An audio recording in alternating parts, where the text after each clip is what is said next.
One day, you're walking home from the park. You've been on the swings. Whee! Let me kick my legs and get a little bit higher. Whee! You go into your house, but your house isn't there. Where's your house gone? Where'd it go? Well, my friend, when you were on the swing, you swung into another reality where your house doesn't exist because there's only two houses. Only two people live there. Get out of my dimension. You're in the silly dimension. I have to honk that horn so far away from the mic. It's still done it. Just a little bit, but yeah, you're good, Chief. Welcome back, ladies and gentlemen, to episode 4 of the Silly Dimension podcast. We're back to talk about the Falcon and the Winter Soldier. Episode 2. Indeed, we are.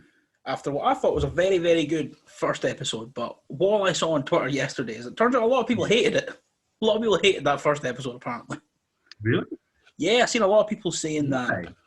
I don't know. The one I saw that was getting the most traction, someone was like, this episode dealt with the legacy of Captain America so much better and didn't just give us big dumb action set pieces. The first episode was telling us what everyone's doing. It's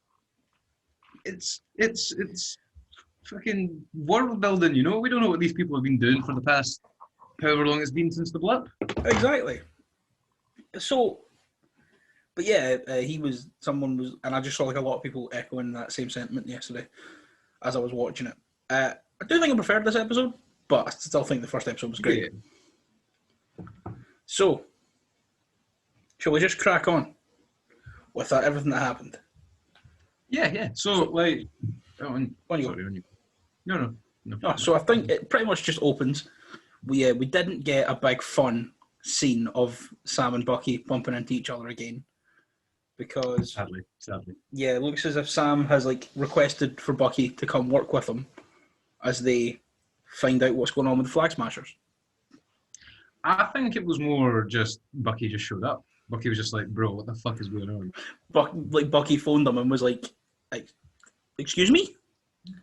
Basically. And he was like, I can't talk, I'm going to Germany. And he was like, oh, fucking come with you then. Basically. That's my view of it. Bucky just arrived to aggravate him. Bucky just woke up and chose violence. Like, he just saw that on the news. To be fair, he's been waking up and I say he wasn't exactly choosing violence before. He was getting violence chose for him. But he knows what he's doing. I think so. They have an argument about the shield, and at one point, Bucky says you had no right to give that shield away. And see, when he said that, I was like, Steve didn't leave it to you, so. Well, yeah. Sure. Yeah. And also, the thing in this opening scene for me, Bucky was very unlikable, but still funny because I think because Bucky's just like pushing Sam's buttons and trying to be like, you should never have given it away. You didn't even deserve it. And then, but Sam's trying to explain to him that he's like, I know I didn't deserve it. That's why I gave it to a museum who I thought were going to keep it forever. Bucky's just still like, no, just should have kept it. Should have kept it in the wardrobe. He's very much just like, this is your fault. This is your fault. So they go out to Munich because there's been some Flag Smasher activity out there, or they've like seen the leaders and the people they know are involved have been seen out there. So we then get that amazing scene where Sam jumps out the plane, flies out the plane, and Bucky goes, right, where's my parachute? And they're like, oh, we're 200 feet up, so parachute's not going to work. So Bucky's just like, fuck it, I'm away. See you in a bit. Your man's like, you don't have a parachute? No problem. I'll just whip out my metal arm. And then it still doesn't help him, does it? No. It's like, yeah, have I sent you that guy on TikTok that his username is that Kiwi guy? Is that the guy that does the drinks? He's the big dude from New Zealand who downs everyone. And he's always just like, well, I'll meet you at the bottom. That was Bucky. He was like, right, see you down there. Yeah. So he throws himself out of the plane and lands on the ground with a thud.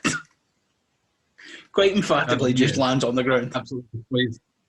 destroys like a quarter mile of woodland. Of tree line, just clears it out. Yeah. And then Sam starts making fun of him because Red Wings videoed it all. Yeah. And then they go into like this warehouse kind of bit. And I feel like they probably could have done a better job actually explaining what was going on here, because I was just like, oh, okay, there's bad guys. Yeah. Okay, they're putting stuff on a truck. Oh, okay, there's why are we here? Like, we never actually get explained why are we here. It's just like, Yeah, okay, I think here. Okay. I think you quite easily could have cut a couple of minutes out of the fight that followed to explain what this warehouse was. I like it. I feel like the fight itself was quite good at the storytelling of this one, because it showed well, maybe like we'll get Bucky and Sam's relationship. Well, maybe even we'll get into that. The bit after, but I think that fight could have existed with, maybe if every sort of every set piece was given, maybe not every set piece, but every single bit of it was maybe had like 3 to 5 seconds trimmed off it. You still probably could have got a minute and a half of extra episode time to put in there to explain what this warehouse is, what they're taking. But we just know that they're here and they're loading stuff onto the back of a truck, and that's pretty much it. Basically, yeah. So Bucky says they should just storm forward, take them out. But Sam's like, nah, I've got to do more recon. And then they get in a fight, and then they get seen. Pretty much. Yeah. They get in each other's way. Flag Smashers tear off. They go out after them. And, I mean, like I said, this fight scene was unreal. But as they're fighting these Flag Smashers, they are quick to realise that they are now super soldiers. They have super soldiers. So the big dude, who fucking barreled through everyone in Switzerland, was indeed a super soldier, and not just a big guy. Not just someone built like a pro wrestler. And not like a modern day pro wrestler, built like Hulk Hogan. Like a 90s, Hulk Hogan style. Like WrestleMania 3, where everyone was just full of cocaine, steroids, and like racism, probably. Oh yeah. Just burst into the brim. They were fueled by nothing but lines and the N-words. That was all that was carrying. Oh yeah, especially Hulk Hogan, man. Especially Hulk Hogan. Do you know they're Hulk Hogan is hosting WrestleMania this year with Titus O'Neil, who is a black man who hates Hulk Hogan. Oh, so because the whole thing happened like 2015 when all the stuff came out with him saying the N-word a bunch of times. Yeah.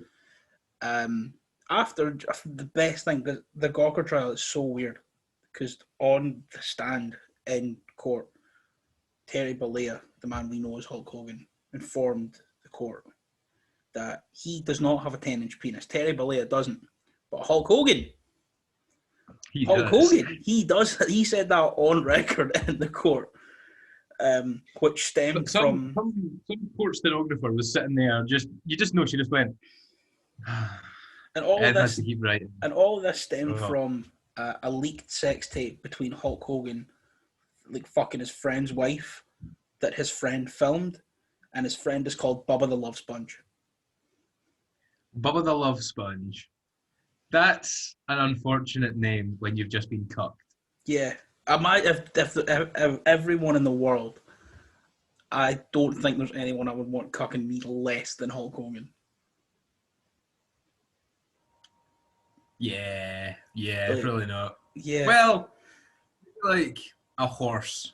I think I'd rather be cucked in Hulk Hogan than a horse. No, because then he'd be like, nice wife you got there, brother. Yeah, she is a nice wife. Thank you, Terry. Thanks, Terry, mate. Better than watching her getting fucked by a horse. But no, so after he came back to WWE, he gave like a speech on not on an episode of Raw, but backstage at Raw with everyone there to say sorry. But according to everyone who was there, he pretty much just went, sorry you heard me being racist, but I was being racist in private, so I'm sorry that you found out. And this guy Titus O'Neil, the first reports came out and said that he stormed out halfway through his speech, and then he came out and he was like, I didn't. I waited till he finished what he had to say, realised it was all bullshit, I wasn't wrestling on Raw, so I just went back to my hotel because I didn't want to be around them, and now they're making them host WrestleMania together. And I don't it's going to be a good show, I suppose. I don't think, because it's 2 nights again this year. They're actually just going to start fighting halfway through I hope the it show. just Right. knocks them That's out. the actual main event. It's 2 nights again this year, but I don't think we're getting like Hulk Hogan night 1, Titus O'Neil night 2. I think it's a duo, which. But anyway, back to the Flag Smashers. They're not all just pro wrestlers that don't like the idea of borders. They're actually super soldiers. Then we get this awesome fight. This episode as well, it was so hard because they had like this really nice heartfelt moments with the Flag Smashers, showing them all like being nice and comrade. And it's like, why are we rooting against these people? Yeah, why are we rooting against these people? Yeah, I have no idea why we're meant to be, hate not in support of them, because because as we're finding out more, it's like there's hundreds of camps across the world where people are just having to live because they've been because apparently isn't enough housing or whatever now. Yeah, and they talk about they spent 5 years doing nothing but knocking down houses, obviously. But they talk as well about I think like Sam and Bucky mentioned, is it like a federal replacement commission or something? Yeah, I don't think it's been explicitly said, but I think it was heavily implied that they're only catering to Americans who got reblipped. Like Americans who came back. They're not offering any support on the international stage. That's like the implication I got from it. I think what I heard was they're only like helping the people who were brought back and like not really doing anything to help the other. That's a big flag. That as well was a motivation for the Flag Smashers as well, and how, because obviously last week we were like, these guys are the good guys, but their motivations also they are the good guys right now. But then their motivations this week, because I think they realised Falcon made them too likeable, is that they're like, hey, why don't you give a shit about us anymore? Who actually had to deal with all this? Now we've just been put out and left. So, but I also, from like a way that a line was delivered, kind of made it seem like that like replacement commission or whatever they're called seemed as if they're only working in America, and they're like, hey, we've got the money to do it, but we're not going to give it to anyone else because we're America and we're the fucking worst. Yeah. But the lorry fight. There's two lorries filled with boxes from the warehouse, and 8 super soldiers did they say? I think so. 7 or 8. 7 or 8, and Bucky and Sam it's the MCU. You're going to get incredible fight choreography. We saw it with that fight on the plane with George St. Pierre last week. Yeah. See it again here. Mm-hmm. We've seen it with Black Panther and Killmonger. Hand-to-hand combat in the MCU is always going to look amazing, especially when you add in... Ever since 2014, ever since they had the fight with Bucky and Cap and the Winter Soldier, it's just hand-to-hand combat's been incredible. And as well, Winter Soldier as well, the one with George St. Pierre at the start of the film with Cap. Oh yeah, that opening is unreal. Yeah, although there is the bit where he's here, and then he's here. Well, yeah, but I mean, but superpowers in that, isn't it? I suppose it's just like got performance anxiety. He's like, I can go at the speed of light, but only when you're not looking. Exactly, he's like Barry in the first cut of Justice League, basically.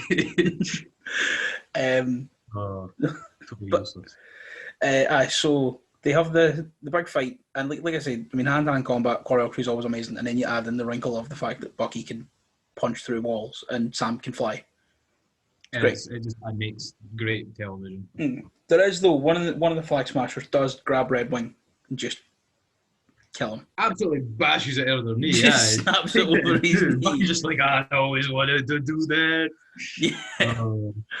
Because you can tell that even though like Bucky is like obviously trying to fight these guys off, he looks at that and he's like, "Fucking fair play, guys." He's like, "Hold it."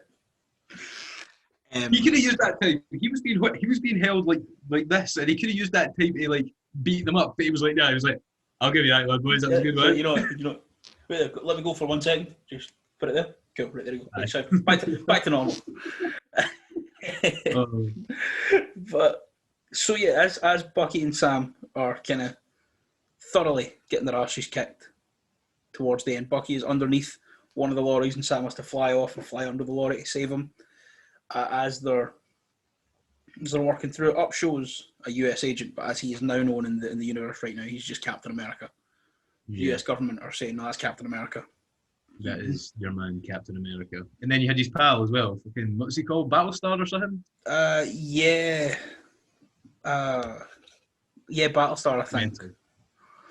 And then they show up, kind of even the fight, but not really. They sort of... Yeah, they just get absolutely bad. But they show up... When Sam saves Bucky under the lorry, they then just go like flying off the road. Yeah. Then Captain America 2, US agent, but as he is officially known, he's just Captain America now. 2, electric blue. Exactly. Him and his wee pal are there, and they come up in like a truck or like a jeep thing, and they're saying get in. They're like, nah, we're walking to the airport, and like it's 30 miles, get in. So they get in and they start having this conversation, and he's just there. Oh wait, no. We missed like the interview at the start. We totally glossed over all the stuff with him, all the world building around him at the start. Yeah, he's got like 3 medals of honor. He's the only like soldier in history that's got 3. He's been like interviewed at his old high school, like on the football pitch. So it sets him up as like a really like likable guy in that first bit. Do you not think the suit looked better when you saw it for like 2 seconds in the first episode, and now that I'm seeing more of it, I'm like, thank you. I think the suit is made to look a bit naff, so it will wind the audience up when they keep referring to him as Captain America. Fair, I can see that. I think they've made it like they've made it look passable, but like just shit enough that it will wind the viewer up. This is the thing as well, is that the way they've handled John has been, and I feel every scene where he's on his own, every scene where he's talking to someone or he's doing his thing, he's amazing. He's a really like top guy. You're like, fair play, man. You actually probably should be getting the shield and everything. But then you have a scene where him and Bucky, and you're just like, man, I want to punch you in the jaw. Like, yeah, like shut up. Because the thing as well about him, I think the stuff where he's like on his own, you're like, you know what? If there was anyone to be Captain America, I can see why they would choose it to be you. And then he has a scene with Bucky and Sam, and probably because the MCU has given us like all these characters and made them so layered, like. The first film, Steve goes from a man who's like, yep, America number 1, got to fight Hitler, to the very next movie finding out that his beloved America was built on a lie and the government are all Nazis. So Steve's had this... There's no even any like moment of, can I process that? He's just like, let's blow them up. Yeah, like, he just goes for it. He's like, because then I think that's another film that like looks at like cultural identity and how like dangerous it can be to get bogged down in it. Because he's just pretty much obviously, the helicarriers are 100% an allegory for the drones out in the Middle East. The US soldiers are just fucking mowing down. Oh yeah, mowing down anyone that is from there. And like Steve's just like, you know what, why is no one questioning this? He goes from being like America number 1 to Jesus Christ, what's going on? Like, what's happening? Yeah. Like 70 years changes a man. Yeah, exactly. And I think whilst like he goes from that first movie of being like, yep, gotta stay smiling for America, to then Winter Soldier when like America just crumbles around them. We've seen that whole thing. In Civil War, he's literally an enemy of the state. Like, it's full circle. Yeah, exactly. So when we see John being this pure good of heart, nice, smiley, friendly, guy who's been through it all, who probably should be Captain America. We then are met with Bucky and Sam, who are like reminders of who Captain America actually became within this world. And I think he goes from like, yeah, you probably should have it, to fucking stop smiling. Stop smiling. They've handled him perfectly, I think. Yeah, I think it's great.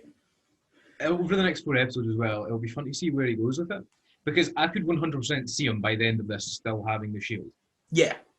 I could see that being like where this is going to go. I hope it isn't. I hope Sam takes the shield back. He has some realization, being like, you know what, actually, I'm fucking good at what I do, and then he takes it back. But whether that's going to happen or not, we don't really know. But I saw... Well, one thing I enjoyed as well is when they're in the Jeep talking to them, I think Battlestar makes a comment. He's like, man, you guys were getting your asses kicked till we showed up. And then Sam just goes, he showed up. I just saw you swinging off a rope ladder, wait until you were above the helicopter to get off and then join the fight. Yeah, it was good. It was so good. Oh, no, there was a bit I saw as well. After the truck started driving, I saw that and I love this bit. After the trucks like just pulled out of the warehouse, you see like Sam start to fly and you just see Bucky absolutely like bomb it down the road at like 40 miles an hour. Bucky's jump gone, in front of one of them. Yeah. Oh, it's so good. And then you like I had to rewind that and I was watching it. Like the CG looked absolutely horrendous watching this guy run up the road, but it's amazing. Class. And then obviously, you know, Captain America makes a big entrance, and then you've got Battlestar be like, hey, fuck, keep it steady. Fuck. Come on, right. Keep up with it though. Like, it's so good. And I love as well, like when we see Battlestar like lowered and he's like standing on the bottom rung, he's got like his hand like all coolly on it, like as he's getting like about to jump off, and it kind of reminds me of like Jack Sparrow like stepping off the sinking ship. Aye. He's got that like level of like totally unearned confidence about him. Oh, aye, definitely. But honestly, they get in a big argument in the back of the truck, and then Bucky and Sam are just like, "Fuck it, we're just walking back to the airport now." Aye, well, like Bucky's like stop, and he just gets out, and then Sam keeps talking to them, and John says something like, "Oh, I want to like be the best I can. I've got this shield. I want to be the symbol people want me to be, and it would be good if I had Captain America's 2 wingmen by my side as well." And Sam's just like, "Nah, I'm off." Yeah, get it up here. He's like, "Nah, fuck you, I'm gone."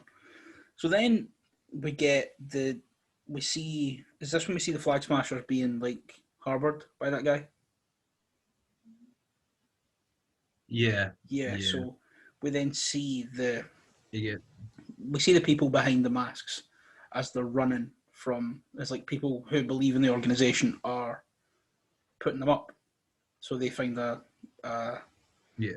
basement somewhere in Germany. Then a guy jumps on the computer, starts wiping the CCTV footage of them.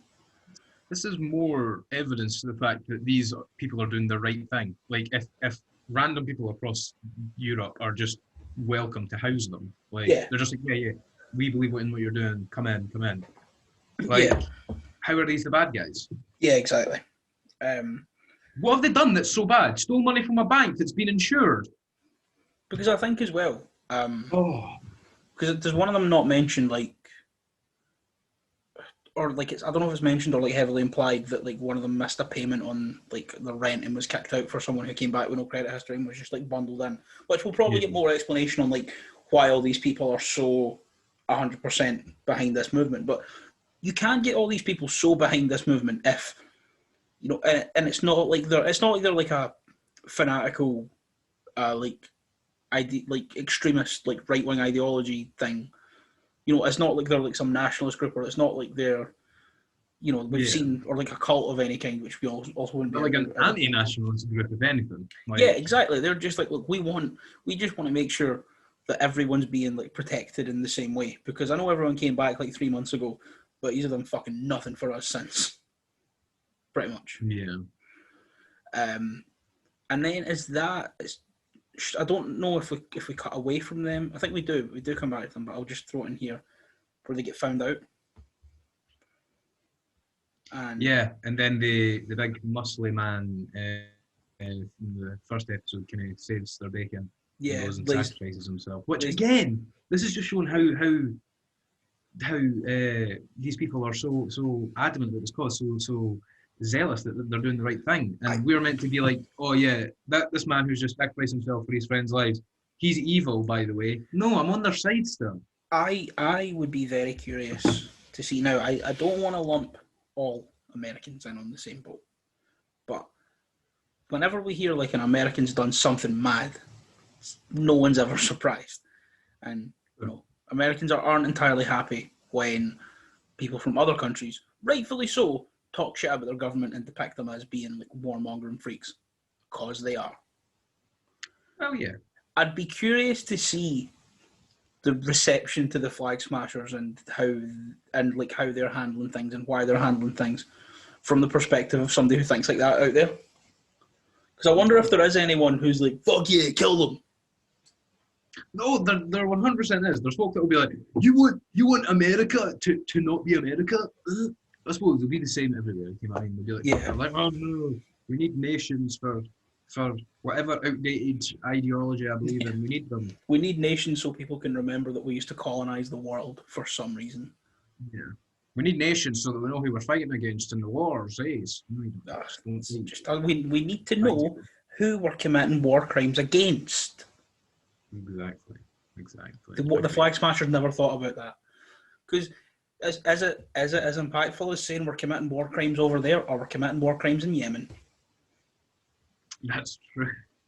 God, I didn't think you'd go for a real actual example. Fuck. I need to go donate. I need to go sign a few petitions, bro. Come on, jeez. Yeah, just sending money away. Like, just start.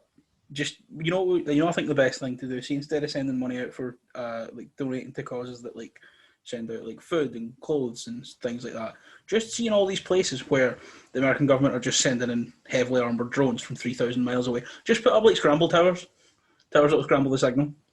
Yeah, we'll finance one of them. Like, absolutely, genuinely, just yeah. What if we put one of those like on? Nah, it's fine. They've got a thing around like they've got a thing around like Heathrow Airport which like kills the signal to drones, and they have it in Disneyland as well. They've got like a thing that jams a signal. No, I know that's for like DJI like fucking thingy drones that you can buy for like 150 quid. But it's the same principle, isn't it? Just ramp it up. Yeah, just putting their power on it. But yeah, so and like I said, another thing, the Flag Smashers are not the bad guys here. One guy just fully lays down his life so his friends can escape and continue the cause. Yeah. So then we go back to America, and Bucky and Sam are going to visit someone from Bucky's past. I really like this scene. This scene was incredible. Yeah. So they go to find a guy. You never know what it's actually about until that last moment, until you see the full shot. Yeah. So they go to. They're in. So they're walking down the street in Baltimore in the hood, and there's a kid there. And he goes, "Man, you're the Winter Soldier, and you're Black Falcon." And Falcon goes, "No, I'm just the Falcon." He's like, "My dad says you're Black Falcon." He's like, "I'm black." Yeah. He goes, "So are you black, kid?" And then they just start laughing. And then the kid's just raging because he's like, "He one up me." One of the wins is raging. His wee pal was like, his pal just sitting there like, "Hey, that bit, bro." His pal loving it. So they go up to this house. And as they're walking, they're having this conversation about the super soldiers. And he goes, "Well, this guy can help us find out." So they get there and they open the door, and like a guy who's like about 20 opens the door, and he asks for Isaiah. And he doesn't live here. He's not. Just tell him the guy from wherever, from this specific place, is here. And at this point, the guy from the bar in Guayana, I think it was. Yeah. And at this point, I'm thinking this is going to be like a guy with like mid-20s, 30s. He's probably a hacker. He can probably get in behind everything. So Sam and Bucky can work out where the super soldier serum is coming from without going through the official channels and muddying themselves down with Captain America anymore. I thought it was going to be. I thought he was going to be another assassin. I thought he was going to be. You know how I was picturing like one of those scenes where like after Bucky's just committed several murders, it goes to like unwind in some bar in Guyana. And then there's like some other hitman like down the bar, and then they just started having a conversation, and that's what I thought the relationship was going to be. But I was wrong. But so we go in, and it's this old man called Isaiah, and they're having this conversation. Isaiah doesn't want to talk to him. He keeps saying, "Well, there's more people out there. I know that you know." And they go back and forth for a bit, and then it pans to like and then Bucky says. I think Bucky pretty much gives the game away, and he goes, "We know that you were injected with the serum too." And then it cuts to a full body shot of Isaiah, and holy shit! This like 70-year-old man built like Brock Lesnar, fucking brick shithouse man. Like imagine Brock Lesnar, like that. Pretty much, imagine the only pensioner that's never getting jumped for his pension. Oh, like this man, like Winters fight against this man. He doesn't fight against Winters. The Winters are scared. His gap's always summer conditions. You know. Yeah, I mean? This man's like 75 because I think he was saying he was sent out to the Korean War in the 50s. So he's probably so the Korean War was the 50s, which is 70 years ago now. So he's probably around 80, 90 in MCU time, roughly. 80s to 90s. And your man looks like and he yeah, but he looks he was built like Brock Lesnar.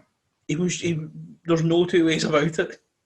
Man was just there's nothing so unsettling about seeing a ripped old person. Because I imagine they employed the same technology that they did with Chris Evans in that first Captain America movie. No, this man's just that ripped. I'm believing the man's this. I'm going to look up his ID, and I'm just going to assume this man is just absolutely tense. I mean, if he is, you know what? Fair play to him, because he was. Let's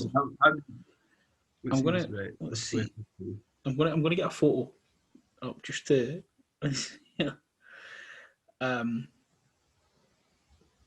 obviously there is a character within the comics, also called Isaiah, who was a black super soldier, but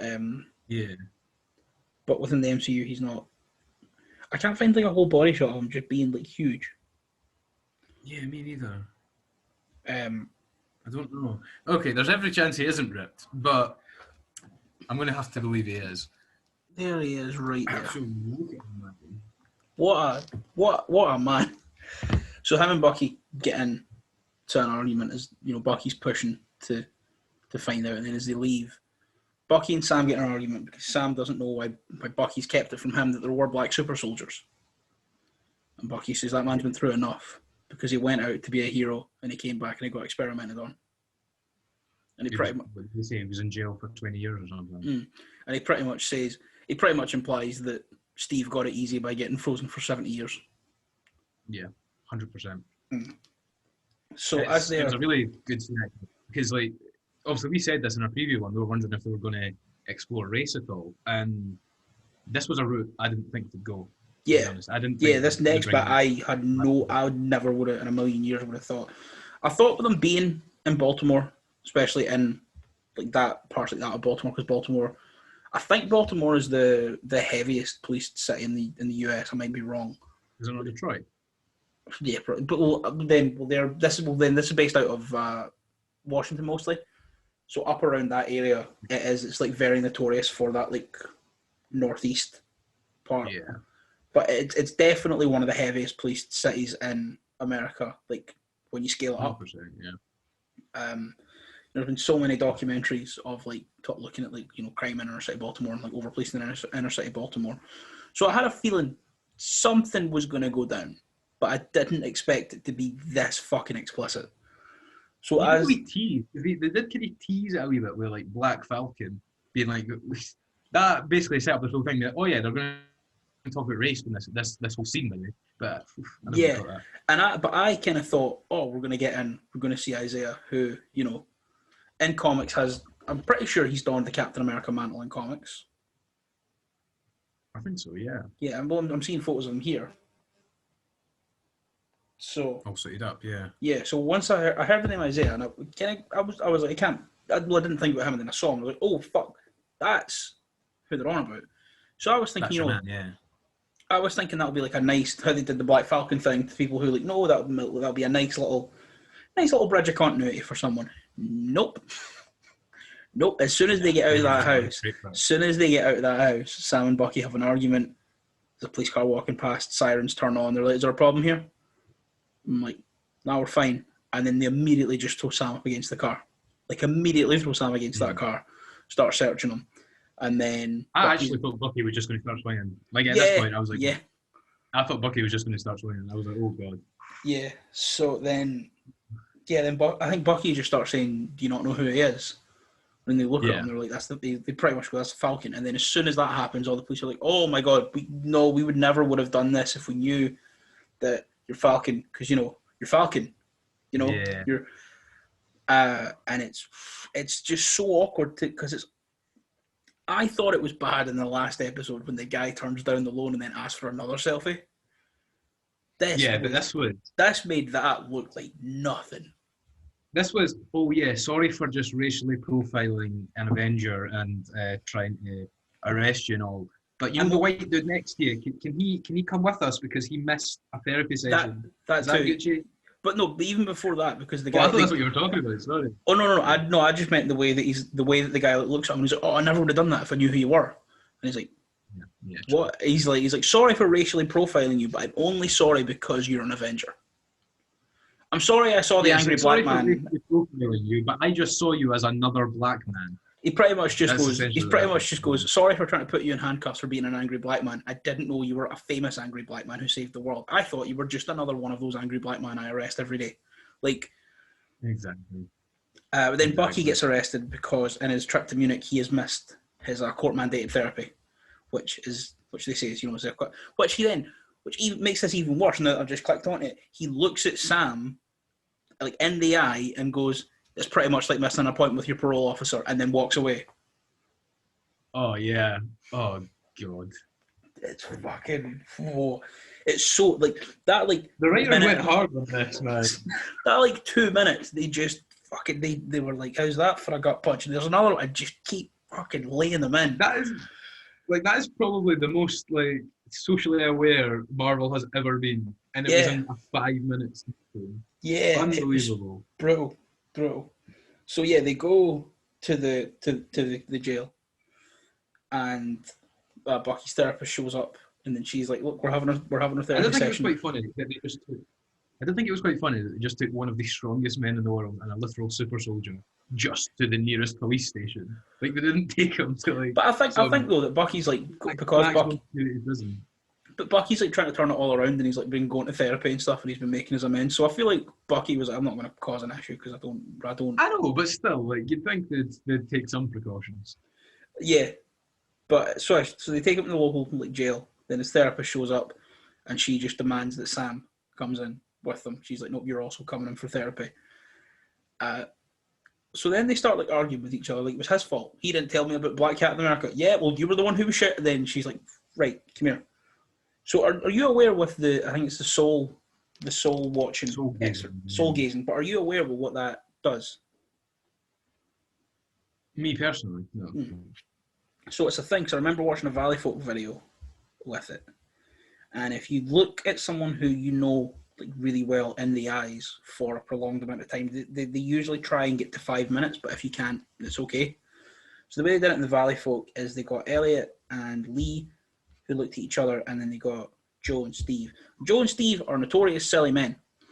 So when they looked at each other, so pretty much they say is if you look at someone who you really, really know well in the eyes, you will have like a massive emotional reaction, and you'll share the same reaction because you will, without saying anything, feed off your shared experiences and what you've experienced with each other.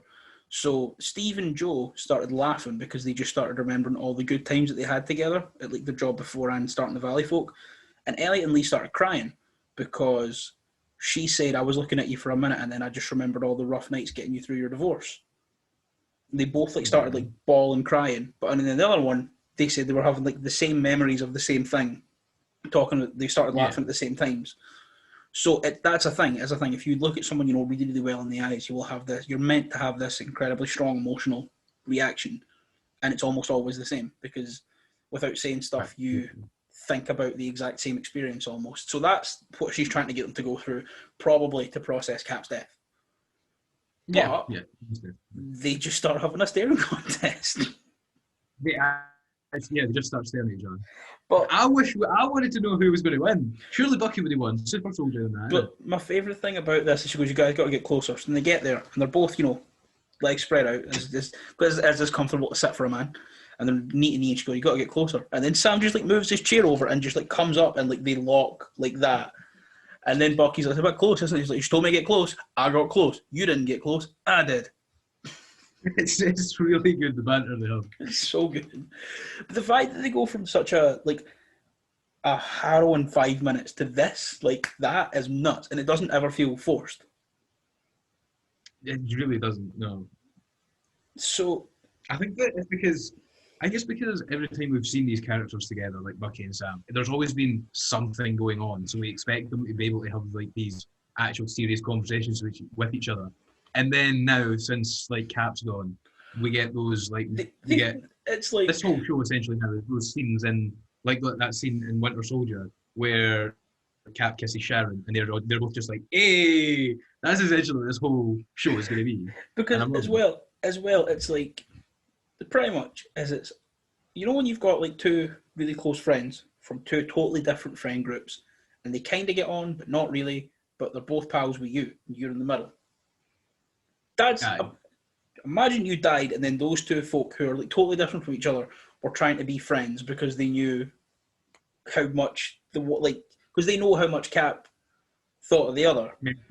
Yeah. So they're trying to make it work in almost in a way to like honor his legacy. Kind of is what it feels like at times, as well as the fact they just don't like each other, but they're trying to, and it's really, really, really funny.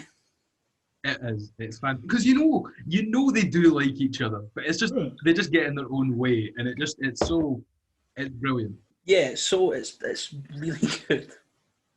But so they go through the therapy, and it's fun, it's dumb. And then, is there anything else with John? Because I feel like there might be some towards the end, but I can't remember.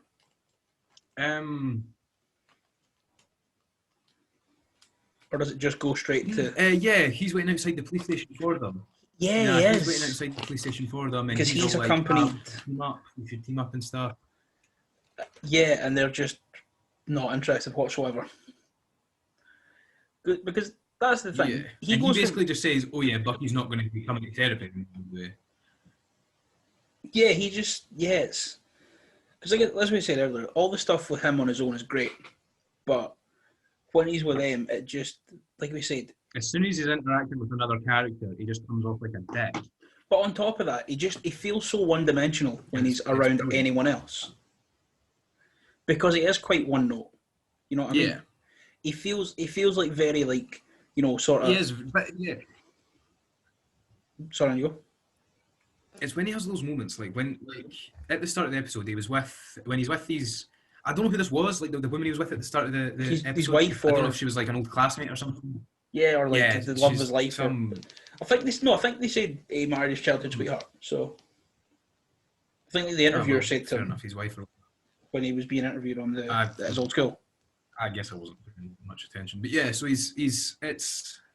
they have that moment, and he does come off. He's like, okay, this guy is actually, he does seem like quite a deep character and stuff. But like you're saying, it's just whenever he's with anybody, whenever he's in a scene with Sam or Bucky, he just comes off as that's him, just one very one-dimensional. He comes off as so one-note and one-dimensional, and it's a bit like, I know that Superman isn't this one-dimensional character that like a lot of people say that he is. I know that. It's like watching Superman in Joss Whedon's Justice League. That's what it's like.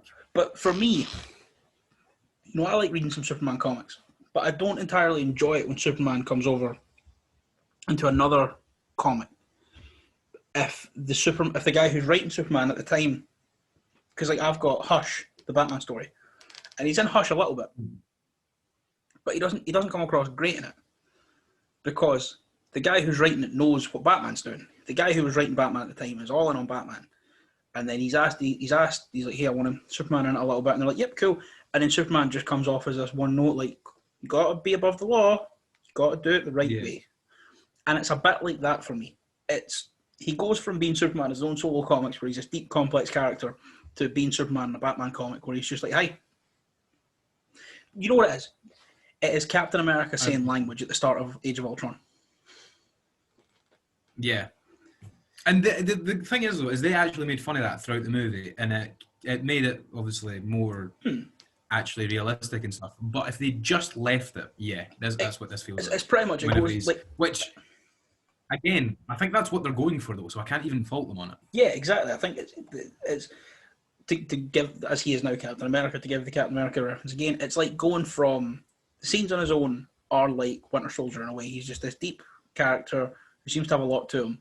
And then the next thing we see of him is Tony going shit, and then he goes, hey, language. And I know they make fun of that, but that's to me the perfect way to describe what his character is like in this. I think he's doing amazing. And then the episode ends. And then to finish it off, they're walking down the street, and this whole scene, this whole bit, you know exactly what they're talking about, but it's done. Oh, it's so well done. It just teases you perfectly, because they're walking down the street and they're like, okay, well, what we're going to do now? they turn down John. They're like, yeah, we don't want to work with you. Get lost. And they're like, what are we going to do now? And Bucky's like, well, I know someone. And Sam's like, nah. And Bucky's like, well, he knows all of Hydra's secrets. And Sam's like, nah. And Bucky's like, he's probably the only one that could help us. And Sam's like, nah. And then they're like, okay, let's go see Zemo. And it's that prison scene, that prison shot. It's so good. I can't wait, man. I hope the next episode is literally just a half hour. I hope the start of the next episode is half hour, just Sam, Bucky, Zemo in an interrogation room. Yeah, like that's all I want. That's the thing. Realistically, I know that Marvel don't need to. I know that Marvel don't need to have a bottle episode so they can save money for a big finale. It's Marvel; they can just throw as much money as they want behind this. The thing as well is it's 6 episodes, so I don't think they will do a bottle episode. But if they did a bottle episode of just 45 minutes, just them three, we can say Zemo like tell some stuff, and we don't see no like flashbacks or no Zemo being like, oh, this happened, and then it cuts to like something he was doing a few years ago. Just, I would love just 45 minutes of them three going over everything that's happened since we last saw him, and like trying to work out what's happening here. And Zemo just playing with them, absolutely playing with them, because you know, obviously, this is what's going to. They go and meet him. They're going to sit down and have a conversation with him, and that somehow sparks something in Zemo's mind, and then he breaks out and he does whatever he's going to do. So, give us a full 45 minutes of it. You know, make it believable, eh? Yeah, it'd be lovely. That's all I want. Yeah. So, like we said last week, we're not going to come on here and spout out our theories, because this one is actually leading us down the path. And even though we don't, even though we know where this is going, we don't really know. But what are some things you would like to see? Like we said last week, how we would like to see them both launching a heist to get the shield back. Well, yeah, I'd like the Flag Smashers to give them an episode. Well, I want Sam and Bucky to speak, because I reckon Bucky's going to hear that and be like, "Hey, well, that actually sounds pretty good."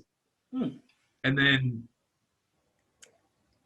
like, I want them to be on the same side. As someone who was that's where it's going. As someone who was displaced from their nation for 70 odd years, Bucky should be sympathetic with the cause. Yeah, Bucky should be like, yeah, dude. He's like, I had to fight to get my citizenship back. I was also just cast aside for when I was snapped out of it all. So yeah, I think. I guess that's what I'd want to see. What were you? What do you want to see? I think something similar. What was it like? The leader, is it? You know the one who was it? Carly. Yeah. I want just a sit down with her and the two of them, or maybe even just her and Sam, because I feel like Bucky will be in on it. I feel like Bucky will be like, you know what, they got a point. I feel like Sam will take some convincing, and I would like to see down the line just her and Sam having a conversation. Maybe they like chase them, and he's like going to find the leader or whatever, trying to. No, because their faces are already known. Their faces are already like on the Interpol. Although the guy wiped them from Interpol, so wiped where they were. Yeah, but then the next scene, they were like, oh yeah, the leader, by the way, is this Carly Morgenthau woman. Despite the guy, like the scene before, going, all our photos and names are wiped from every server in the world, and then they're like, yeah, but it's not, is it? Because your man's just said it. Yeah. So I would like, what I would like to see actually. I know the way you can have this conversation. She gets captured. There's a fight. Okay. There's a fight. Captain America comes in, captures her, and maybe not captures her, but corners her. And then he just starts like going to town, just beating her ass, just throwing the shield at her and shit, just being like, that's what you get for betraying America. And then Sam comes in, like flies off, grabs her, and like takes her somewhere safe. And he's like, I know I should turn you in, but what the fuck was that? And then they have a conversation where she explains the motivations and why. Because I don't think... I feel like they could do that. They could do that, but I feel like they'll need to do something to make John snap. So if they have her going on, like, as she's talking to John, being like, fuck America, fuck countries, we should all just roam the land and eat berries. Well, I've got an idea for what can make John snap. Seeing as he is the ultimate army bro, going out to serve the country. Mm-hmm. Well, obviously his wife's getting ploughed by someone else. Obviously his kid's not his. That's just happening, yeah. That's his pal. Yeah, it's probably Battlestar, man. It's him. Because Battlestar's not getting sent on as many missions as Captain America. Exactly. Battlestar's coming in Your taking care of the missus. Don't worry, I'll make sure she's safe and all when you're in Iran. Haha. Battlestar's got that bumper sticker on his car, and it's like got the US Army logo, and it says "Show some fucking respect." My girlfriend's husband fights for this country. Yeah, I was going to say that.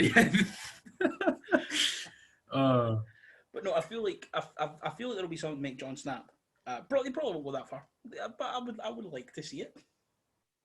Just personally, I think it would make me laugh. They're either going to do that, or Carly is just going to like completely destroy an army recruiter and just being like, "Yeah, I don't want to work for an oil company," and then Jon's just going to be like, "Excuse me." It's like, do you remember that time we were coming back at college from lunch? There was an army recruiter at the top of the steps, and he stopped him, and you just said, "No, I'm fine." And I just looked at him and I went, "Wait, Karen, what have we got? It's news writing. It's still 3:30. I think I've got to be home at 4. I don't know where war crimes fits on my schedule, mate. Sorry about that." There was another time as well. Was it the Ryan and Alex? Oh no, were walking in front of us, and Ryan and Alex walked in front of us. They asked them, like, "Oh, are you interested in the army?" And they came one look at the two of us and were like, "Nah, you're all right." The time in George Square, he just like looked at us and was like, "They're fucking hippie commie bastards. No, thank you." There was another time as well. Was it you that was with me? It was also in George Square when like all the poppies were up, and there was like to buy a poppy. I was like, "No." So you don't support the British Army? I was like, "No, I don't actually." They were like, "People that laid down your life." I was like, "Okay." I didn't ask you to. Like I didn't. We're getting a bit political. We're getting a bit political on the superhero podcast, you know. But fuck, it's a political show. But no, I think yeah, like I said, I thought this could be the first show where they look at things like race and class, and you know, the actual horrors of what a country that's so obsessed with their military. You know what they could do? It leads to. You know what they could do that would be really good. Mm-hmm.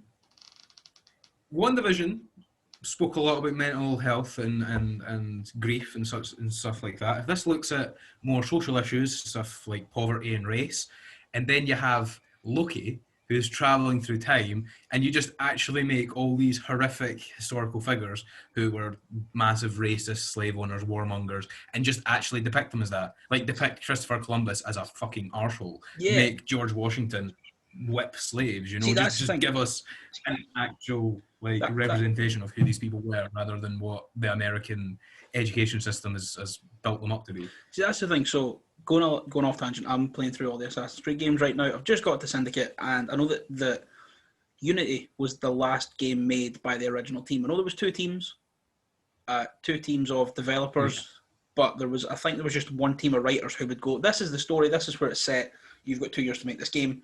And then when that one was out, they'd go to the other one and go, "How are you getting on with our other?" Like, you know, that's like what they were doing. But they were pulling no punches with like the treatment of historical figures. They were like, George Washington ordered... not, yeah. In Assassin's Creed 3, they just go, by the way, George Washington ordered this village of natives to be burned. And then at the time, I remember people being mad about it, and everyone went, but he fucking would have. He easily would have. He wouldn't even have thought twice about it. Yeah.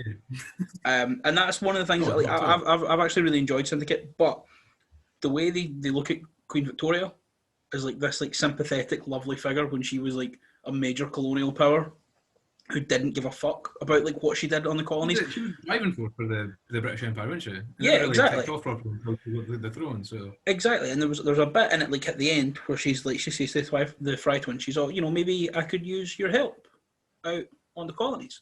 And then they're like, actually, you know, our creed actually doesn't let us do that. Maybe one day you'll give up on being an imperialist. And then she just like kind of scoffs, and you're like, okay, that's a little bit, I guess, but it's But whereas you look at the other games, you know, I remember when Assassin's Creed came out, before I even like knew what it was, when Assassin's Creed 2 came out, and they were like, hey, you know Rodrigo Borgia, he's fucking nuts, and he was the Pope, and he was a bad guy.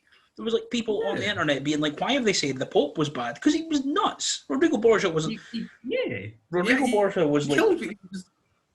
The mad thing is, this is, although, see as nuts as he is, because like, I don't know, there's something about like nuts, like dictators and stuff that I find so like interesting, like just how nuts they were. Like Mussolini, what a fascinating nutter. It's good crack because it's how did the people in this nation not just overthrow this literal crazed maniac? Like with Mussolini, it's like you look at the photos of him that he had published in Italian newspapers, like sitting in his plane cuddling his pet tiger. Like, what a mad guy! What a nuts individual! But Rodrigo Borgia is one of my favourite historical nutters because obviously, R.I.P. Mussolini, you would have loved Tiger King. R.I.P. Mussolini, you would have loved Stranger Things. That's a thinker. That's a thinker. You would have, yeah. R.I.P. Mussolini, you would have loved Portugal's drug laws. No, Stranger Things. Because of the Upside Down. Because like his granddaughter is a massive Lazio fan, and when Celtic scored the winning goal against Lazio, someone posted the video of the winning goal upside down. They will show it to your granddad. Oh God! Oh, it's like this is baffling to me. But mind that a couple of months ago when the whole thing came out, and like Osama bin Laden's niece or daughter or something is like massive on TikTok now. I couldn't believe this. I was like, are you joking me? Yeah. How have we allowed this to happen? But no, before we get back onto this, the whole thing like we're saying with Assassin's Creed actually looking at historical figures the way they were, Rodrigo Borgia was that mad. Because I remember finding out, so when you become the Pope, it's papal infallibility. So whatever the Pope says goes. So there's nothing stopping Pope Francis tomorrow saying that cheeseburgers are against God. And if you want to get into heaven, you can't have another cheeseburger in your life. And I, as a Catholic, if I want to get into heaven, would have to stop eating cheeseburgers. Just take the cheese off it and you're sorry. I'm far away from heaven anyway, so I'm going to keep having cheeseburgers. But in theory, there is nothing stopping Pope Francis tomorrow going cheeseburgers are against God's will, and if you want to get in heaven, you can't have a cheeseburger. Rodrigo Borgia did something nuts like that. So before then, all the depictions of Jesus were of a Middle Eastern man. Because when St. Peter came, because St. Peter was pretty much spent like 30 years or however long walking. He was the first ever Pope, or I believe he was the Bishop of Rome, which is the position of Pope. St. Peter walked from the Middle East to Rome, telling stories about his pal who died, then he came back, and everyone was like, hey, that guy sounds kind of lit. He was like, I was God's son. And then that's how Christianity spread into Europe. So, from him getting there, through to Rodrigo Borgia, like 1,500 years later, all of the paintings of Jesus were of a Middle Eastern man. And then Rodrigo Borgia went, hey, my son Cesare, he's quite handsome, isn't he? Yep. Well, Jesus himself and God came to me in a dream and they said he looked exactly like that. So take all these painting downs and redo them with him. And that's why the depiction of Jesus we see today is a white man with long hair and a beard. Because that's how Cesare Borgia looked. Mental that what he's done there, what Borgia's done there, is literally just incite racism throughout the Christian church. Because that's why that's a big reason that when you look at the Crusades, when you look at the Knights Templar, the original Knights Templar and Robert de Sable, that's why they went out to the Holy Lands, because they were all, hey, they're not Christians out there, but look at this painting of Jesus. He's from out there. Let's go and fucking stab them until they say we like Jesus too. I mean, and then no one said they like Jesus as well, and just a lot of people got stabbed. Aye. Enough there were 3 crusades, but no, totally off topic. But I think what you're saying with Loki is they could definitely go on to looking at the. They need to watch who they done though, because if they done like George Washington or somebody like so tied to American history, Disney's stock price will be falling. I feel like Washington is a no-go, even though he was racist, because people aren't ready to accept that yet. Columbus, I don't know if they're necessarily coming around on the idea. I don't know if they're necessarily coming around on the idea, but there's definitely people know it's people are a lot more critical of Columbus. I'm not saying they've not always been like that, but louder than they were before. You know what I mean? Oh, definitely. I think Washington is like questionable. Did you say that? Sorry, no, I said Washington is questionable. Oh right, yeah. I'd love it if they done like Edison. Is it Edison? And then just showed him like light bulb. Yeah, but like he pretty much just like stole all Nikola Tesla's patents. Yeah, stealing everybody's ideas. Just show them stealing literally everybody's ideas, and that would be amazing. Like, have you ever heard of Leo the Prince? I think so. Have you ever heard of Leo the Prince? He's actually the man who invented the motion picture camera. 3 years, I think, before Edison did it. But he went missing on a train. Like, he boarded a train and he never got off it. And no one knows what happened to him or all the plans he had in his briefcase. And that's the thing. Yeah, like see when like it's so bad. I know obviously back then everything was corrupt because it was no rules. It was just no rules back then. You just do what you wanted. Like it was so easy until the 1850s. It was so easy to kill someone and get away with it. But like as well, like it must be. With the stuff going on there, it's just like so he got on this train, yep, and then he didn't get off the train, yep, and he was your rival, yeah, and he made a big invention that you were trying to invent, yep, I guess he did, and his body hasn't been found, and all of his stuff was stolen off this train. We don't know where they are. That's all correct. Did you do it, Mr. Edison? Nah, I believe you. And they just walked off. Well, I mean, to be honest, I don't know how involved Edison was in that before anybody calls me out, considering Leo the Prince went missing in Manchester, I think, and Edison was in fucking America. I mean, you fucking said telegrams. You could just or send a letter across the Atlantic. Aye, but it takes weeks to get across. Aye, but well, you said he invented the motion picture camera 3 years after he disappeared. They could have brought the blueprints back. Take like a month to get them over. They gave him a few years of work in it. But he was mad for it. Who else? Who's another like weird historic figure? Who's another colonizer we want to see? Churchill. Churchill. Fucking do Churchill. Do Churchill. Churchill. I saw someone on Twitter with a Union Jack flag as their profile picture, so this was going to be a fantastic take. And they were like, "Yep, the Irish get taught the alternate version of history where Churchill was a bad man." You mean that this version of history everyone else in the world is taught? I mean, Churchill was the only prime minister to win a war and lose the election. He was voted out before the war ended. Genuinely. Churchill, for what he was used for, he was probably the perfect man, but he was still an absolute top tier prick. Yeah. Who else? Robert E. Lee of the Confederacy. Yeah. And everyone knows he's a dick, but like, I just think Disney could be like, hey, because that's the thing. People want to talk about like taking down Confederate flags. They can make a pure caricature of them.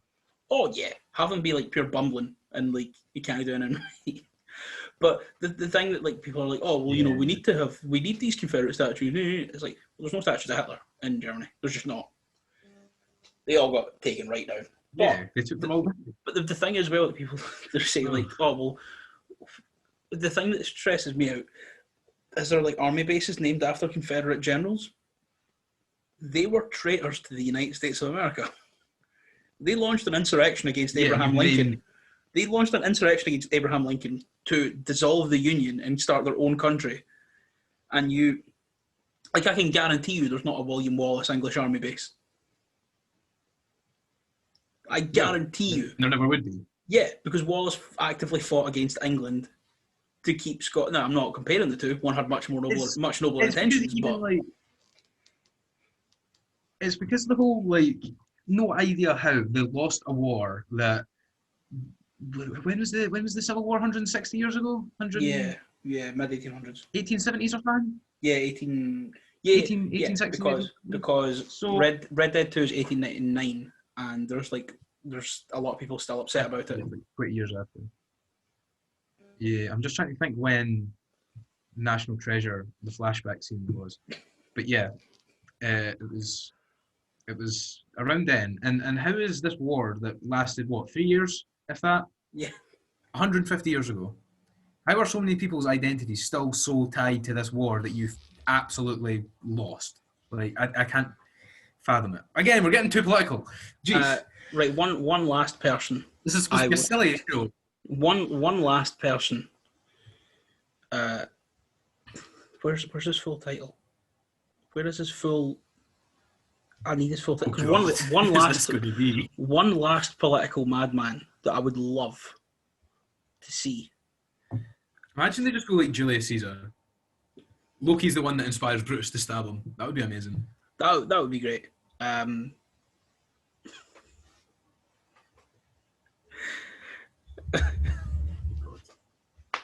What's his full title then?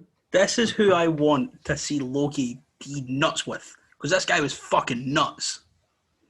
His Excellency President, you ready? And complete silence from the audience. Yeah, okay. His Excellency President for Life, Field Marshal Al-Hajj, Dr. Idi Amin Dada, VC, DSO, MC, Lord of all beasts of the earth and fishes of the sea, and conqueror of the British Empire and Africa in general, and Uganda in particular, also last King of Scotland. Yes. I mean, would be unreal. Who was that other guy? Was it Marcus Garvey, who was pure mad and like named himself the President of Africa? I think so. Was it him? Yeah.